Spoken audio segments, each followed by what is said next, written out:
পারে না পারে কে? কেউ যেটা দেখে না দেখে কে? কেউ যেটা শোনে না শোনে কে? ওই জন্য বিপদে আপদে সকালে বিকালে যেই কোনো পরিস্থিতিতে আমরা থাকি না কেন, আমরা প্রশংসা করব কার? এই তুফান, এই জলোচ্ছ্বাস, এই ভূকম্পন, এই বন্যা, এগুলো সবগুলো আল্লাহর সৈনিক। চিল্লায় বলেন ঠিক কিনা? এক জলোচ্ছ্বাস, তুফান আর সাইক্লোন দিয়ে জাপানের কান্টো সিটিতে আল্লাহ 1.5 লক্ষ মেরে ফেললেন। 2004 সালের সুনামিতে ইন্দোনেশিয়ার বান্দা আচেতে 3 লক্ষ মানুষ নাই। আপনি কল্পনা করতে পারেন 3 লক্ষ মানুষ এক থাপ্পড়ে সাগরের ঢেউটা, আমি ভিডিওতে দেখেছি, ইউটিউবে অনেকে দেখবেন, সাগরের ঢেউটা ফুলে পেপে বড় হয়ে আস্তে করে উপরের দিকে আসলো, ইন্দোনেশিয়ার বান্দা আচের ভেতরে ঢুকলো, গাড়ি ঘোড়া নারী পুরুষ গাছপালা সব নিয়ে কয়েক সেকেন্ডের ব্যবধানে একটা টান মেরে সাগরের ভেতরে ঢুকিয়ে দিল। এক ধাক্কায় 3 লক্ষ নয়। যে আল্লাহ এক ধাক্কায় 2004 সালের সুনামি দিয়েছে, ওই আল্লাহ আজও আছে না নাই? কথা বলেন আছে না নাই? জন্য কখনো বলা যাবে ক্ষমতার মালিক আমি? চিল্লায় বলেন ক্ষমতার মালিক কে? যখন ভূমিকম্প হয়, এই সামান্য বৃষ্টি, কয়েকটা বজ্রপাত যদি পড়ে, আমাদের খুঁজে পাওয়া যাবে? যে যেদিকে পারি দৌড়। কথা কন।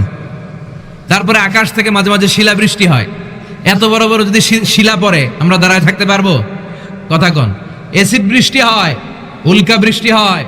দক্ষিণ আফ্রিকার হোবাতে একটা উল্কা পড়েছিল, এটার ওজন 60 টন। কয় টন? আরো জোরে কন। চিল্লায় বলেন কয় টন? এই একটা 60 টনের উল্কা যদি আমাদের এখানে প্যান্ডেলে পড়ে, দাঁড়ায় থাকা যাবে? কথা বলেন। এই মাটির নিচে ভেতরে আছে আগুন, এদিকে কি ঠান্ডা প্যাক কাটা, কিন্তু ভিতরে কি? কথা কন। ওয়াল বাহরিল মাসজুর, ফুটন্ত গরম পানির কসম খেলেন আল্লাহ কোরআনে। আমেরিকার নেভাল একাডেমির সায়েন্টিস্টরা তারা বলল, সাগরের পানি আমরা দেখি ঠান্ডা, আল্লাহ বলে ফুটন্ত সাগরের পানি কসম। গরম পাইলো কই? সাগরের পানি তো ঠান্ডা। দেখি তো সাগরের ভিতরে কি গরম।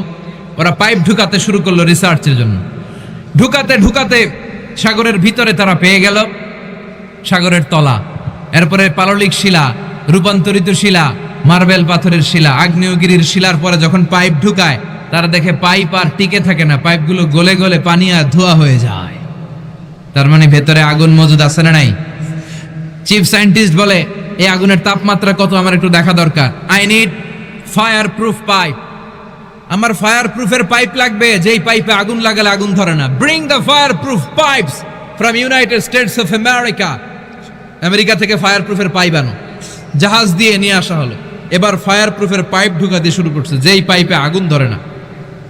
সাগর শেষে সাগরের তলা, মাটি, রূপান্তরিত শিলা, পাললিক শিলা, মার্বেল পাথরের শিলা, আগ্নেয়গিরির শিলার পরে ফায়ার প্রুফের পাইপও যখন ঢুকায়, দেখে ফায়ার প্রুফের পাইপগুলোও গলে গলে ধোয়া আর পানি হয়ে যায়। তার মানে এত সেন্টিগ্রেডের তাপমাত্রা আর আগুন এই জামিনের ভেতরে রেখে দিয়েছে কে? আর রিহু জুনদুম মিন জুনুদিল্লাহ। এই বাতাস আল্লাহর সৈনিক, এই বৃষ্টি আল্লাহর সৈনিক, এই পানি আল্লাহর সৈনিক। চিল্লায় বলেন ঠিক কিনা? এজন্য গোলামি করতে হবে একজন সত্তার। চিল্লায় বলেন তিনি কে? সামান্য একটা ভূমিকম্প আসলে আমরা দাঁড়িয়ে থাকতে পারি না। আপনারা জীবনে ভূমিকম্প দেখছেন? প্রায় বাংলাদেশের রাতে হয়তো টের পাওয়া যায় না, ঘুমায় থাকি, সকালে উঠটা শুনি ভূমিকম্প হয়েছে। মাঝে মাঝে যখন হয় কাঁপতে শুরু করে। আমি একটা টেলিভিশনের লাইভ প্রোগ্রাম দেখলাম, টিভিতে উপস্থাপক বসা, মেহমান বসা, এরা টক শো করবে। কি শো? Talk show. তো টক শোর মাঝখানে ভূমিকম্প শুরু হয়েছে, এরকম কাঁপাকাঁপি। কাঁপাকাঁপি যখন শুরু হয়েছে, তখন এই কাঁপাকাঁপি দেখা টক শোর যিনি উপস্থাপক, তার চেহারা এরকম কাঁপতেছে, টিভিতে দেখা যাচ্ছে এরকম কাঁপে। তার মানে কি? আর্থকোয়েক, ভূমিকম্প। এখানে মাইক্রোফোন থুইয়া উপস্থাপক দেশে দৌড়, টিভিতে সরাসরি দেখা যাচ্ছে। এখন মেহমান যারা সম্মানিত, অনেক বয়স্ক, এরা উঠা দৌড় মারলে কেমন দেখা যায়? তো ভাব নিয়ে বসে আস, একটু পরে আরো জোরে কাঁপাকাঁপি। এবার মেহমানরা মাইক্রোফোন ধুইয়া দিছে দৌড়। এই হচ্ছে আমরা ক্ষমতার মালিক। আসলে আমাদের কোনো ক্ষমতা নাই। ভূমিকম্প হলে দেখা যায় মানুষ কিভাবে অনেক সময় ভূমিকম্প থেকে বাঁচার জন্য 10 তলা বিল্ডিং থেকে লাফ দেয়।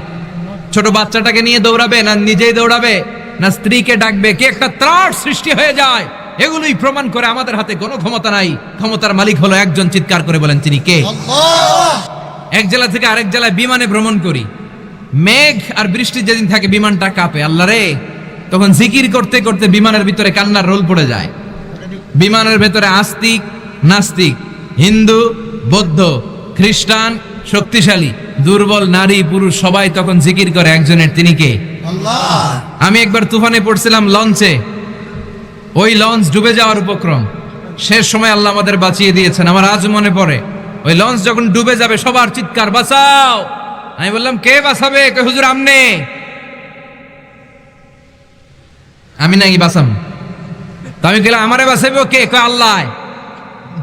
দেখছেন কেমনে হুজুরে দিয়ে আল্লাহরে ধরে। আহা, এটাই প্রমাণ করে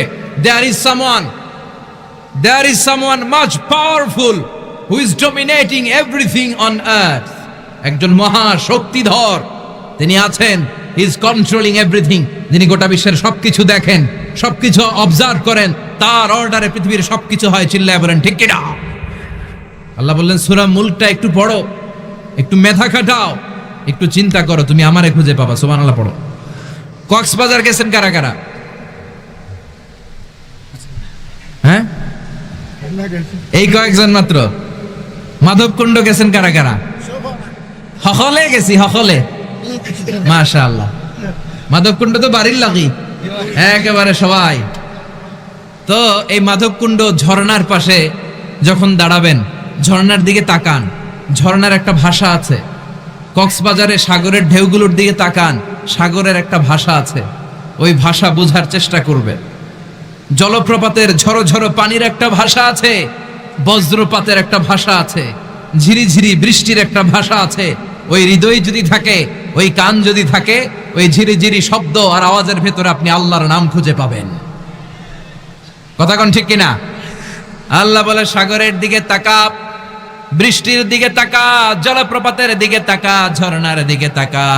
ওই ঝর্ণার ভেতরে আমি আল্লাহ সিরাডাই। ঝর্ণা ঝর্ণা ঝর্ণা রে, বলনা বলনা বলনা রে, কার বিরহে পাগল পড়া তুই, কার মিলনে ফুল ফসলে ভরারে তোর দুকুল বই, কার মিলনে ফুল ফসলে ভরারে তোর দুকুল বই। ঝর্ণা ঝর্ণা ঝর্ণা রে, বলনা বলনা বলনা রে, কার বিরহে পাগল পড়া তুই। সুবহানাল্লাহ পড়েন।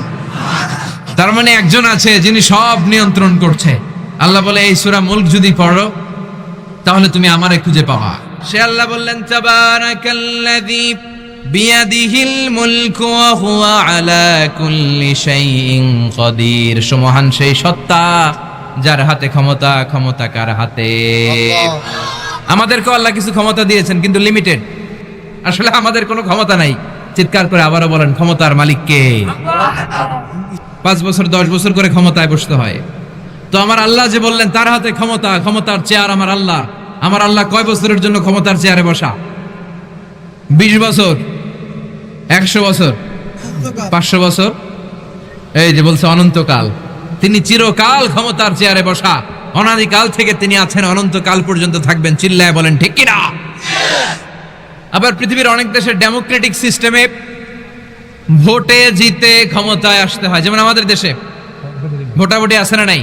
ভোট না পাইলে ক্ষমতায় আসা যায় না। তো আল্লাহ তো ভোটে ক্ষমতায় আসছে না? কথা বলেন। আমরা ভোট দিছিলাম, এজন্য আল্লাহ ক্ষমতার চেয়ারে বসছে। কথা বলেন।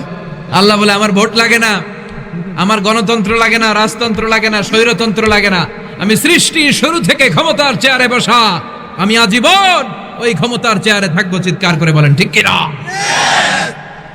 আবার দেখবেন রাজনৈতিক অঙ্গনে জোট করে ক্ষমতায় আসতে হয়। 4 দলীয় জোট, মহাজোট, 20 দলীয় জোট আছে না নাই? আল্লাহ কি জোটে ক্ষমতায় আসছে? কথা বলেন।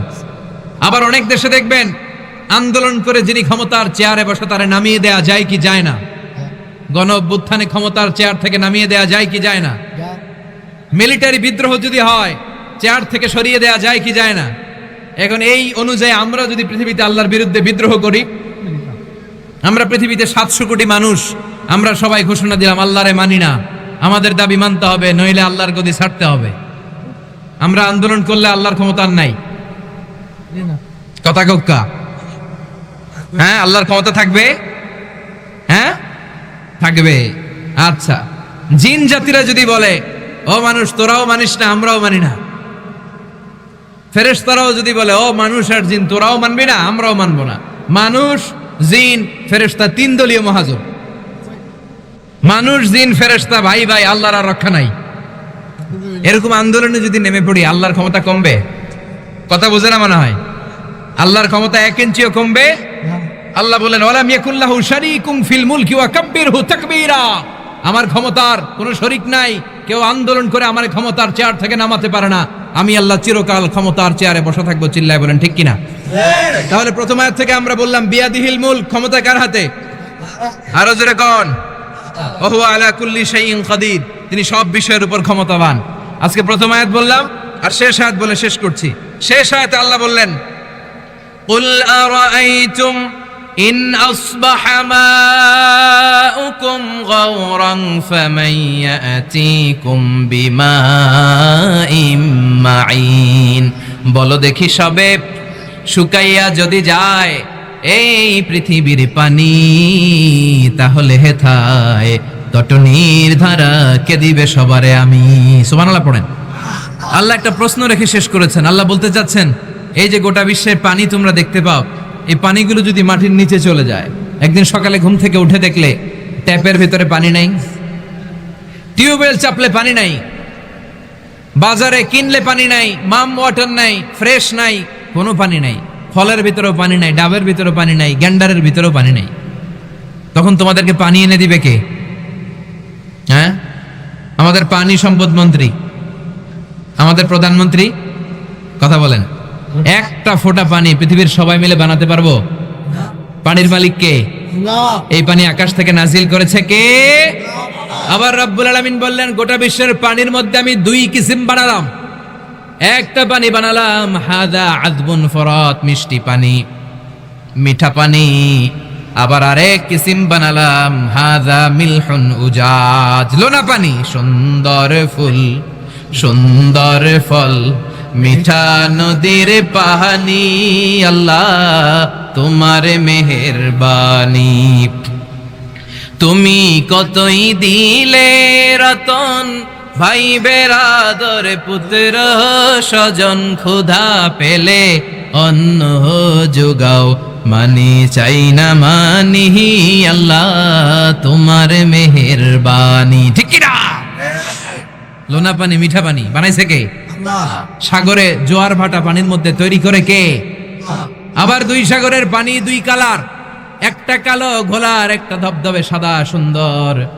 2 পানি এক সাগরের মাঝখানে, কিন্তু একটার পানি আর একটার সাথে মিলে না। মাঝখানে অদৃশ্য ব্যারিকেড দিয়ে রাখলো কে?